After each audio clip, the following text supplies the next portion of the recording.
Good morning. Good morning. Good morning. Now that you're all awake, Yeah. thanks, Sean, for taking credit for that one.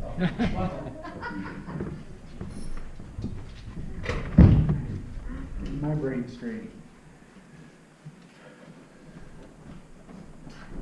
Announcements. John George Home needs socks. I forgot to bring my sheet. John George Home needs socks. Sean? I forgot something. Sean forgot something. My microphone's back. Hello. Hello. Hello. I hear that there's a little bit of interest in doing some caroling, which is awesome because we have some people who would love to have us come out and sing for them. So we're trying to put that together. We have it about in 2 weeks, so that will be the 17th. We're looking to get together a group of people. If you want to have more information, we'll have a sheet for signing up on the Welcome Center in the back. Well, we can't do the 17th. What is the 17th? Prime timers Oh. and Christmas. I was told the prime timers were on. Oh, okay, never mind. Sorry. I'll have to check the calendar in the office. If there's interest in going caroling, we'll find a time and make it work. So, Can I sing a solo? can you speak? During the caroling? Yeah, absolutely. Maybe the 10th. Absolutely not. I thought we had plans already. Oh. On the calendar. So so if you're interested in caroling, see Sean, and Sean will work out a date, time, place, all of that. We'll get it figured out. It'll get figured out. So John George Home needs men's socks, size 9 to 12. There's something else. Shop with a cop. When is Shop with a cop? 16th? 14th. So please, I think today is probably the last day to get your paper in to make sure that you're approved and not a criminal. So if you're a criminal, don't turn in any paperwork. If you're not a criminal and you want to go do Shop with a cop, please do that. The other thing that's in the bulletin is just a thank you to the Roselles, and for all the folks who've done funeral dinners. There's been a lot of that lately, and thank you as a congregation. This is one of the ways we serve the community, that we help people who are going through a rough time. So thank you for your work.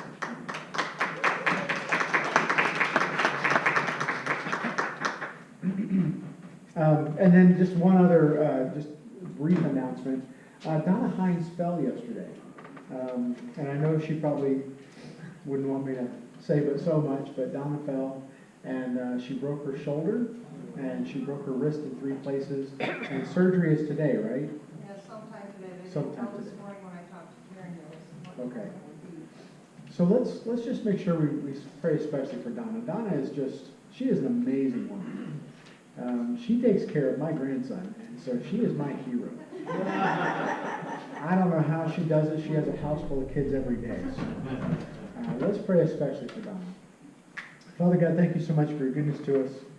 And Lord, we just lift up our sister this morning. I pray, Lord, you'd help her to deal with the pain and the discouragement, Father. She does not want to be lying down in bed. She wants to be active, Lord. And I pray that you'd just help her at this time, Father. Thank you so much for your grace and goodness, Lord. Help us in the holiday season as we remember who you are and all that you've given us, Father. We thank you for Jesus Christ in his name. Amen. You came in late. Why? Somebody came in really being nice. Oh, well, there you go. So just, yes, ma'am. Before I forget, on the bulletin it tells you that the RSVP for the Prime Timers Christmas party is due on the 10th. Uh-huh. The monies are also due, so that I have money for prizes and such for our party. Okay. I forgot to tell Melissa that when she made out the bulletin. So the monies are due at the same time as your RSVP, please. Okay, so your money and your RSVP for the Prime Timers group. Now, see, I'm not eligible to be a part of that group. That's right. We're going to let your wife bring a guest. My wife can bring a guest? Yes. A If she plus chooses one? to bring you, that's great. Hey, you know what? That's fine. She can pick some old dude and go, because I'm not eligible for the Prime Timers. I am definitely not eligible. All right, folks, if we're going to beat everybody to the buffet, we're going to have to listen faster. So just to keep track of where we are on the sermon calendar, okay? So we've been in the front half of John. We've been here for a long time. We're going to take, John divides into 2 pieces. There is the book of signs, which is the first part, and then there's the book of glory, which we're going to start about 2 weeks into the spring. So we have about 2 more weeks in December that we're going to be in John, and then we're going to do some Christmas stuff. I don't, do pastors ever take requests, like sermon requests? If you have a favorite passage or time, no, I'm not going to do that. But we'll do some Christmassy things, and then as we get into the new year, we'll talk a little bit about church. And I'm a little bit excited about this, honestly. We do a state of the church message, and so we'll talk a little bit about where we are as a body, how we're doing. We'll talk about some victories and challenges over the past year, over 2017. And then we're going to set some goals, some concrete, measurable goals for 2018, so that we can actually track how are we doing as a church. So we're going to do that in January. A little bit excited about that. So we'll do that. There'll be a potluck associated with that. I don't have any details about that because I'm not in charge of that. When we think about the Gospel of John so far, what have we seen? What have we observed as we've gone through this? Well, we've seen this person, Jesus. We've seen that he is more than a man. We've seen that he's more than just a regular person, right? And so we've had a couple people say, oh, you're a prophet. But he's more than just a prophet. See, he's more than a man, he's more than a prophet. He is God's appointed messenger. He is the Messiah. He is God's divine Son, and thus God himself. And so John brings this out through a number of different characters. And we see people either believing or rejecting Jesus as the Messiah over and over. Well, think about those people who believe in him, those people who walk in the light. We see some of John's disciples, they believe in him, they follow him, they go where he goes. We see the Samaritan woman, a big personal hero of mine. The Samaritan woman acknowledges Jesus as the Messiah, and she's a Samaritan woman, which culturally is just kind of shocking. That this woman would have such a clear picture of who he is when the leadership in Jerusalem just doesn't. So she is a hero in this book. In John 4, also in John 4, the royal official, the man who comes 25 miles uphill to ask Jesus to heal his son. And then, of course, the blind man in John 9. I want to have the kind of vision that man has. I want to have that clear a picture of Jesus. I want to have that unshakable faith that he has. And we think about who doesn't believe in Jesus. Those people who continue to walk in the darkness. Now, Nicodemus, he's going to redeem himself as we move forward, but right now, where does Nicodemus fit? He's not really a follower of Jesus. He's asked some good questions at this point, but Nicodemus is still in the darkness. It's almost like he's looking through the doorway and he can see the light, but he doesn't want to step out there because he's afraid. So Nicodemus. In John 5, we see the lame man. This lame man who was waiting for special divine healing. And there's a squeaky floor spot right there. Somebody go look at it. I don't know if you can hear it, but it's driving me nuts. Can you? Okay. Sorry. The lame man. This guy who was waiting for special healing. And then Jesus shows up, and he doesn't even know who he is. And the lame man who's like, talking to the light of the world, talking to someone who has he's just come from Cana. He's just come where he's healed the royal official's son. Surely everybody who is hurt, broken, or whatever is talking about this, and he has no idea who Jesus is. I thank God for him. But if he made it to heaven, I have some questions. Dude, seriously. Do you know what John wrote about you? Like, you didn't even know who he was? The lame man, people who don't believe. What about the crowd? We've seen the crowd over and over. Those who have diet faith, they're just looking for the next trick or the next meal or the next thing that Jesus is going to provide for them. And then the Pharisees and the Jewish religious leaders. Those people who try to keep peace between Rome on the one hand and all of the different Jewish factions on the other. That's a tough balance because Rome is not going to put up with any dissent. Well, this sermon starts the close of Jesus' public ministry, and his hour is getting closer and closer. This sermon is about life in Jesus. So it starts with something that is a little bit difficult, but it ends with life.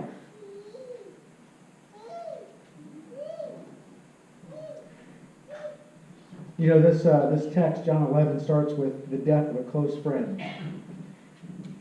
my first real encounter with death as an adult was when my brother died. I was in my 20s. My brother was 37, and he died of a drug overdose. And when my brother was in jail, he was in jail for some drug charges. This is back in the day when we incarcerated people for that kind of thing. And he was in jail, and I can remember going to visit him. And I can just remember that while he was clean, while he was sober, he had a real clear picture of who God was. He had a real good understanding of God's grace, God's kindness, God's love. He coached me in my marriage to this beautiful and difficult woman.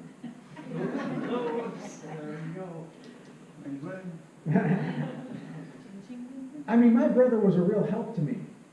My brother was someone that I really felt like I had a connection with when he was sober. But when he was on drugs, he was a different person altogether. When he got out of jail, I went to court and I told the judge, yes, Your Honor, we have a place, he can stay with us. And I found him a job. I found him a place where he could work. And it was the kind of thing where we were hopeful, because while he was clean and sober, he was doing well. But very quickly it became, he went back to drugs. And I don't remember all of the details. I remember I had gone to truck driving school, and Ruth Ann had to invite him to move out of our house, something that I should have done. And it wasn't long after that he died. He died of a drug overdose. And I just remember, like, I'm not an overly emotional person, but I just remember just being so wrapped up in what was going on that on the day of his funeral, I could not get out of bed. I was so sick that my body would not allow me to be very far away from the bathroom. And it was painful, it hurt.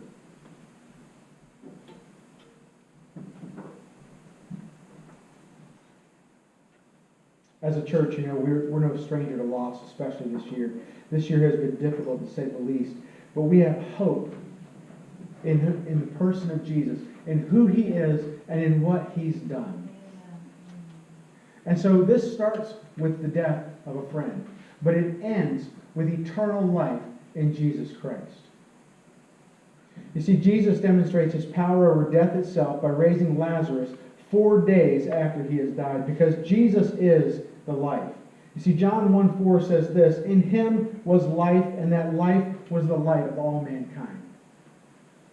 Now see, that's one thing to say, but it's another thing to see. It's one thing to know that Jesus is the life. It's another thing to experience it in a very real and powerful way. What I'll do here is I'm going to summarize different sections because it's a long section. In chapter 11, Jesus confronts death and claims, "I am the resurrection and the life." In the first 16 verses, Lazarus dies. Lazarus dies. So Mary and Martha and Lazarus are close friends of Jesus who live in Bethany, about 2 miles away from Jerusalem. The text repeats how much Jesus loved them. Now, Bethany is a dangerous place for Jesus. It's only 2 miles from Jerusalem. Where are all the Jewish religious leaders? In Jerusalem. What are they looking to do with Jesus? They want to arrest him and they want to kill him. So Bethany is a dangerous location for Jesus. The women send a message to Jesus as a polite request for his help. Lazarus, the one you love, is sick. And when you look at the timing, it seems that Lazarus dies about the same time that messengers arrive to inform Jesus that he is sick. 2 days later, Jesus goes to Bethany into dangerous territory, and the disciples go to die with him. So there's a very real, clear danger to Jesus' life from the people in Jerusalem. While Jesus is on the way, Lazarus is buried and the funeral begins. Now, in the ancient world, you were buried on the day that you died. So you would die and you would be interred that day. And then the funeral would be over the course of a week. You have to remember, this is a time where you don't find out things by text message or phone call. You find out things by, foot-carried messages. And so it takes time for the word to get out. So the body would be interred, and then there would be a funeral. And it would last a week. Friends would come, people would come, and they would bring food. That hasn't really changed. people would come and bring food, and they would fellowship with you and sit with you, and probably the same thing that we do. Share stories about the deceased. To reflect on their life, to pray with one another, to weep. Because weeping was, it was just the standard. It's what you do when you feel emotional pain. Bodies were wrapped in linen and packed with spices, but they were not embalmed like the Egyptians. You see, the Egyptians tried to preserve the body, but the Jews did not. They wanted the flesh to decay so that a year later they could have what's called a secondary burial. They would collect the bones and they would put them into a box, a bone box called an ossuary. So Lazarus was buried in such a way that his body would decay rapidly, and his bones could be collected a year later to join his family. Now they would actually pile the bones together. So when you were joined to your family, your bones were literally connected to your family's bones. We might think of that as a little creepy, but that's the way that they did it. Where are you? You're with your family. In a very literal sense, your bones are touching their bones. The use of an ossuary appears only narrowly in Jewish history, and we don't really know why. So it's interesting that in this narrow slice of history, you have people collecting bones into these boxes called ossuaries. The picture that I think we have, this is actually the high priest Caiaphas' ossuary. Lazarus' death, like the blind man's blindness, shows the power of God through the person of Jesus. As each of them is restored, Jesus demonstrates his connection to and empowerment from God. This is the sixth sign that demonstrates that Jesus is life. Though we all face death, Jesus conquered death. He is the life. I was thinking about how to illustrate this idea. If I was going to steal one of Ezekiel's toys, because he's just young enough that I can get away with that, right? And if you can imagine, if I took one of Ezekiel's toys and I put it into a blender and I hit the blend button, what's going to happen? It's going to get blended, right? It's going to cease to exist as a unity. Can it ever be restored? Not even a toy mechanic. He would look at that and he would say, "You've created plastic dust here." But what happens to a person when they die and they decay? Do they cease to exist? You see, we believe there is an immaterial part of us that is the soul that continues on. So even though our bodies decay, our soul continues. Can God put you back together? Oh, absolutely. Absolutely. So Jesus is the life. Lazarus died and Jesus comes to the family in Bethany, putting his own life in danger because Jesus is the life. This is the second movement of the text, verses 17 to 44. In the first part, Mary and Martha meet the life. By the time Jesus arrives in Bethany, Lazarus has been in the tomb for 4 days. There seems to be no hope. There's no hope that he's just sick and they made a mistake. Because in this time, you weren't taken to some funeral home. You were buried by your family. Your body was washed by the people who loved you. They knew for sure that you had passed. A typical funeral happens on the day of death, but then friends and family come visit during the week, bringing food and offering consolation. And so Mary and Martha are at home, and they're receiving visitors. When Martha hears that Jesus has arrived, she goes out to meet him privately. Jesus' close friends would know that he was being looked for by the Jewish religious authorities. And who's at the house? A whole bunch of Jewish people from Jerusalem. So Jesus is still staying on the down low. Take a look at verse 20. When Martha heard that Jesus was coming, she went out to meet him, but Mary stayed at home. "Lord," Martha said to Jesus, "if you had been here, my brother would not have died. But I know that even now God will give you whatever you ask." Jesus said to her, "Your brother will rise again." Martha answered, "I know he will rise again in the resurrection at the last day." Jesus said to her, "I am the resurrection and the life. The one who believes in me will live even though they die. And whoever lives by believing in me will never die. Do you believe this?" "Yes, Lord," she replied. "I believe that you are the Messiah, the Son of God, who has come into the world." You see, Martha knows that Jesus has power over sickness. She says, "If you had been here, my brother would not have died." She believes in Jesus, but how far does that belief go? Jesus tells her, "I am the resurrection," and he asks her, "Do you believe this?" "Oh yeah, I believe that." But does she really understand what she believes? Does she really understand that the power of Jesus transcends even 4 days in the grave? She might understand it up here, but it's got to work its way down here. She affirms her trust, but she still doesn't quite grasp his power, because her brother has died and been in the tomb for 4 days. If you look down just real quick at verse 39 or 38, Jesus, once more deeply moved, came to the tomb. It was a cave with a stone laid across the entrance. "Take away the stone," he said. "But Lord," said Martha, "by this time there is a bad odor, for he's been there 4 days." What happened to her faith? You see, I believe, oh yeah, you're the resurrection, I believe that. But does she understand who's right in front of her? Not quite. What do you believe about Jesus? You see, if Christianity is only about good behavior and proper religion, then it's no better or worse than some other religions, because everybody believes in good behavior and proper conduct towards God. Right? Even if you don't believe there's a God, we believe in good behavior. Christianity is about the worship of Jesus as God. And then goodness and proper behavior starts with the worship of Jesus Christ. Don't get your starting points mixed up. Romano Guardini, in a theology of Jesus, says this: Christ's whole existence demands faith. Then we understand that he did not come to bring us new but world-born truths and experiences, but to free us from the spell which the world has cast over us. This means that we hear and accept his demands, that we measure him by the standards he himself has taught us, that we know once and forever that he was not born to further this existence, but that a new existence was born in him. You see, Mary and Martha meet the life, but they still don't fully understand who Jesus is. He doesn't repair this life alone. He doesn't just fix your life. He replaces it. He provides eternal life with God. Edward Klink says this is a powerful and engaging story that exhorts the reader to see God as he truly is, the one who loves and conquers death, because he is life, true life. After Martha goes back and tells Mary, Mary comes out to see Jesus with a crowd of friends, and she repeats what Martha said: "Lord, if you had been here, my brother would not have died." And Jesus weeps with her. You know, I've wept with some of you.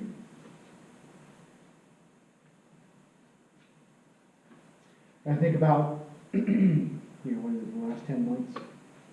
We've lost 4 people. And there have been others just associated with the church. We've lost people. And God weeps. God weeps with us at those times.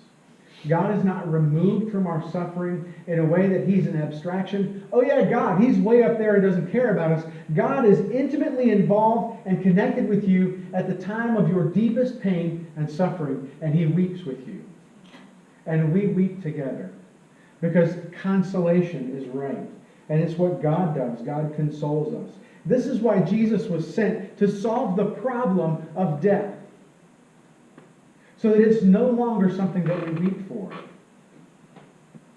That day is coming. The Christian, like the Bethany family, is also loved by Jesus, by God. For the same reason, then, the threat and experience of sickness and death for the Christian cannot and must not be viewed as a betrayal or a contradiction of the love of God for them.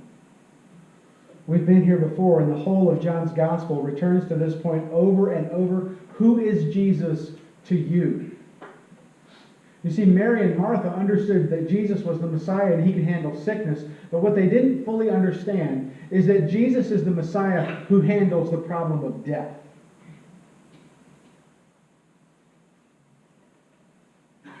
Martha knew that Jesus was the Messiah, but she didn't know that death is no barrier. Martha understands that Jesus is the resurrection, but does she fully know what that means? You see, raising Lazarus brings Jesus' full power into view.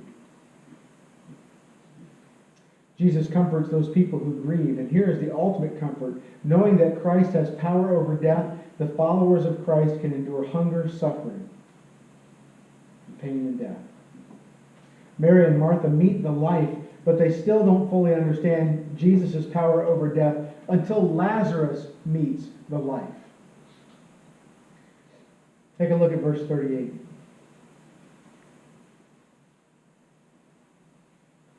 Jesus, once more deeply moved, came to the tomb. It was a cave with a stone laid across the entrance. "Take away the stone," he said. "But Lord," said Martha, the sister of the dead man, "by this time there is a bad odor, for he has been there 4 days."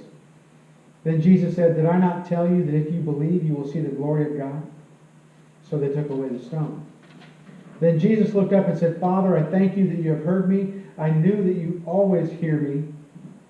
But I said this for the benefit of the people standing here, that they may believe that you sent me." When he had said this, Jesus called out in a loud voice, "Lazarus, come out."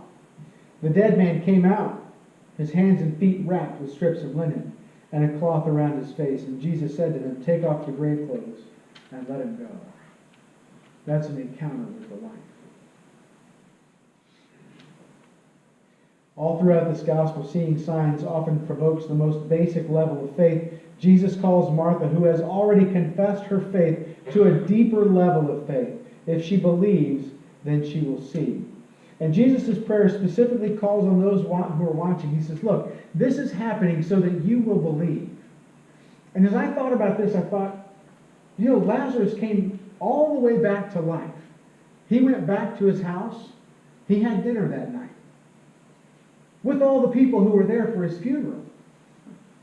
And I love the way the text says it. Verse 44 says, the dead man came out.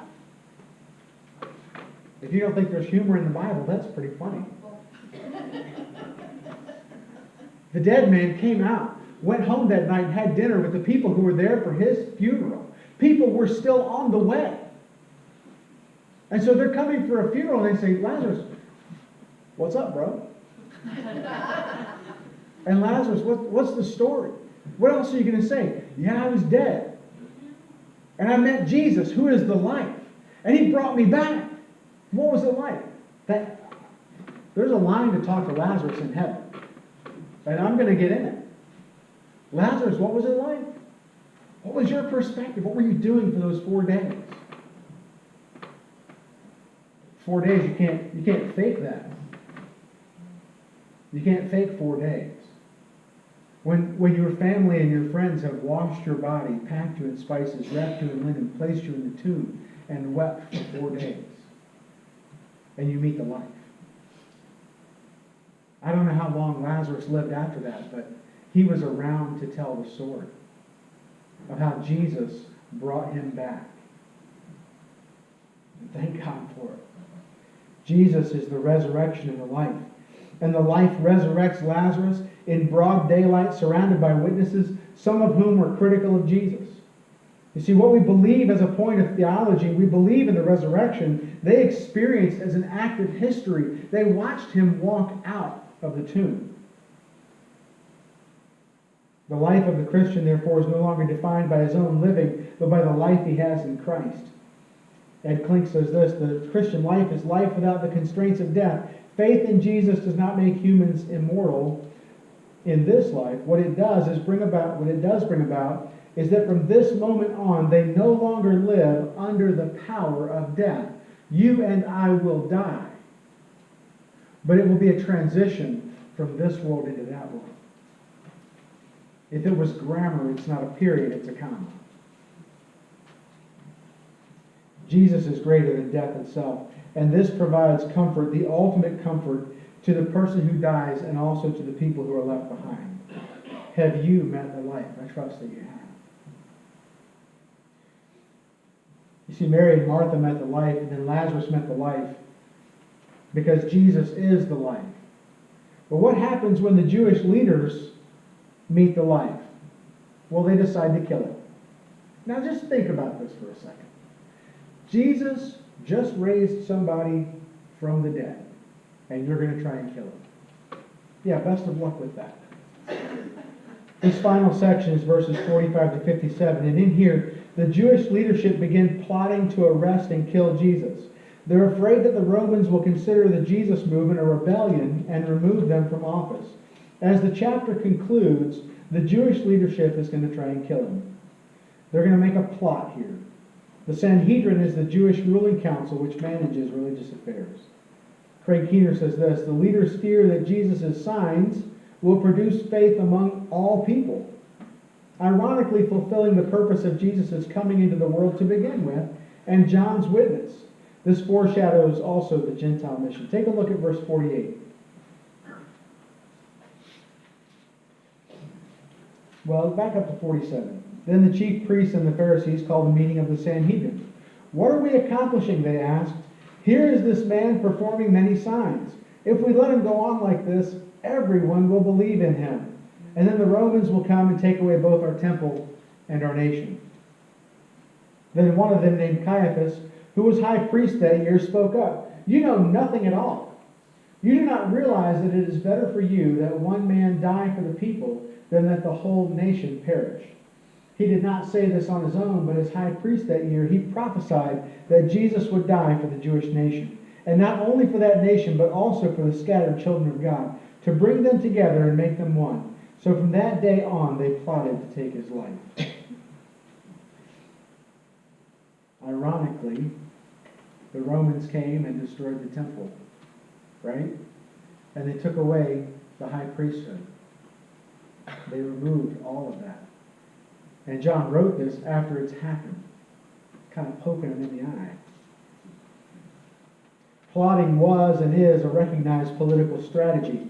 Several different groups needed to know what was going on to prevent a rebellion breaking out and the Roman army coming in and breaking everything. That Caiaphas held power as long as he did, he was in power for 19 years, reinforces the suspicion one gets from other sources concerning the character of the high priesthood in this period. He was a skilled but probably often ruthless politician. He kept the public peace in a manner that satisfied both Rome and the population, and so doing preserved his own position. You see, Caiaphas is in a pickle. Okay? As a political guy, he stands between the Jewish people on one side and the Romans on the other. What do the Romans want? Just give us the money. Just keep the money coming in. Don't have any disruptions. And if there are any disruptions, any rebellions, we're going to bring the army and we're going to squash you. Oh, okay. What do the Jews want? We'd like to be independent, please. Do you see the problem? You can't be independent and be a Roman province at the same time. Do you think people, do you like to pay taxes? Yes. I don't even ask anymore what our tax burden is, because I don't like to get angry. You won't like me when I'm angry. Sorry. We just watched that movie, so.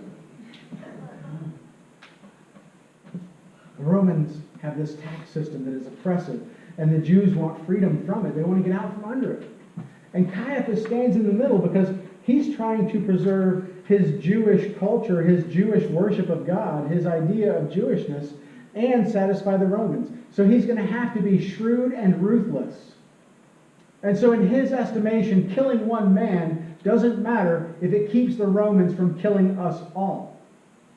And so he makes this brutal calculation. But what he doesn't realize is that he's speaking beyond what he knows. Is it better for Jesus to die? Thank God that he did. Because Jesus' death, burial, and resurrection is the gospel. It provides for my access to God. It provides for your access to God. It frees us from the power of sin, frees us from the power of death. It brings us into that new life. Thank God for what Jesus did. Thank God for Caiaphas' prophecy, as difficult as it was. He prophesied that Jesus would die on behalf of the Jewish nation, and that he would die to unite the scattered children of God. But what Caiaphas doesn't realize is that Jesus' hour has come. You see, we're leading up to the final Passover, and the first half of John takes place through his public ministry, and the last half focuses in on Jesus' death. You see, John 11 shows Jesus' power over death. Lazarus dies, but then he and his family meet the life in Jesus. The Jewish leadership fears a loss of position and power, so they start plotting to kill him. How do we make this happen? How do we get the pieces in place? So that the Romans don't come squash us, but that we still get to kill Jesus. Jesus' hour is very close. In the 25 years since my brother passed, I've learned a lot about death and dying. One of the things that I've learned is to look back on the good. To look back not on the hard times, but to look back on the times when I sat in the jail and talked to my brother on the bench. That's what I look back on. When I think about my dad, I think about he died on a Thursday. I think about on Tuesday. He had more energy than he had had in a long time. And we had a long conversation while I was driving this big truck. And so we would talk about trucking. He was a truck driver too. We had a long 2-hour conversation before he died. When I think about the death of a Christian, I think about the confidence that we can have in Jesus Christ. You see, my brother is not in heaven waiting to see me again because of what he did. Because he's just a person.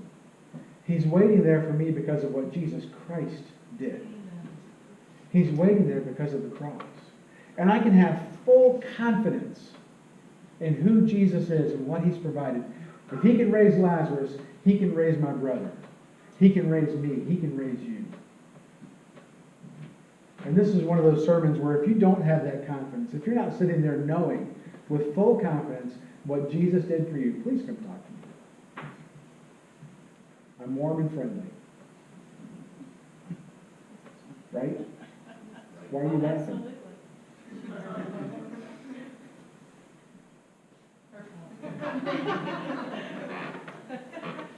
Take a note. That's a demerit for both of them. I trust that you have made a decision to follow Jesus. That's what matters. When the chips are down, when you're faced with death and dying, that is our hope. And when I say hope, I use the word hope in the biblical sense. It is the confident expectation of what God's provided. It's not hopes and dreams. It's not like what I hope I get for Christmas. Because she's not going to get me a rocket launcher. As the guys come in to do the offering, and as the praise team comes up, let's pray together. Father God, I thank you so much for what you've done in your Son, Jesus Christ. I thank you, Lord, that in the resurrection of Lazarus, that he was still around. He was around for years after that resurrection to talk about what you did in his life. And Father, I pray that you'd give us the confidence of knowing, without any shadow of a doubt, that you've provided this for us. That you went to the cross for us, Lord. We haven't gotten there in John yet. But we all know the end of the story here, Lord. That you go to the cross willingly, in your time, for our sake. And Father, help us to have confidence in that, Lord. I thank you for the Gospel of John, Lord. I thank you for your word, for what you've given us, Lord. And I pray for my friends here this morning, Lord, that they would be encouraged, that your grace would abound. In Christ's name, amen.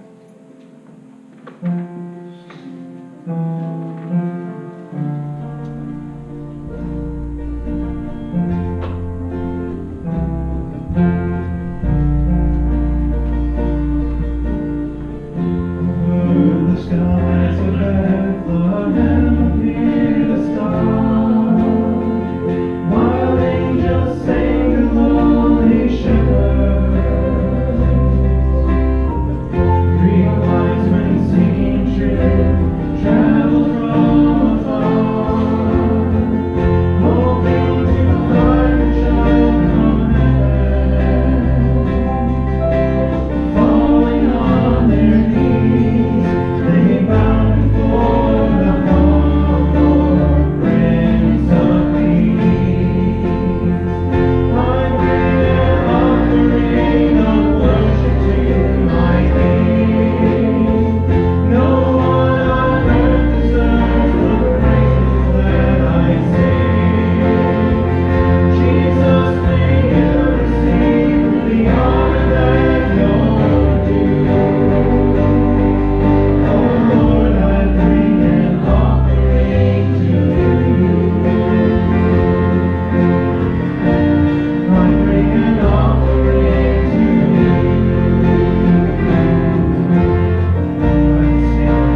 you so much for today. Thank you for the power of Jesus, Lord. The ability to raise Lazarus from the dead, the ability to suffer the sins of this world for us, so that we can be in a relationship with you. I'm grateful today, Father, for your Son, for you sending him here. I just pray that that would be on our mind as we go in our every days in the busyness of this Christmas, that we would remember your Son. And it's in his name I pray.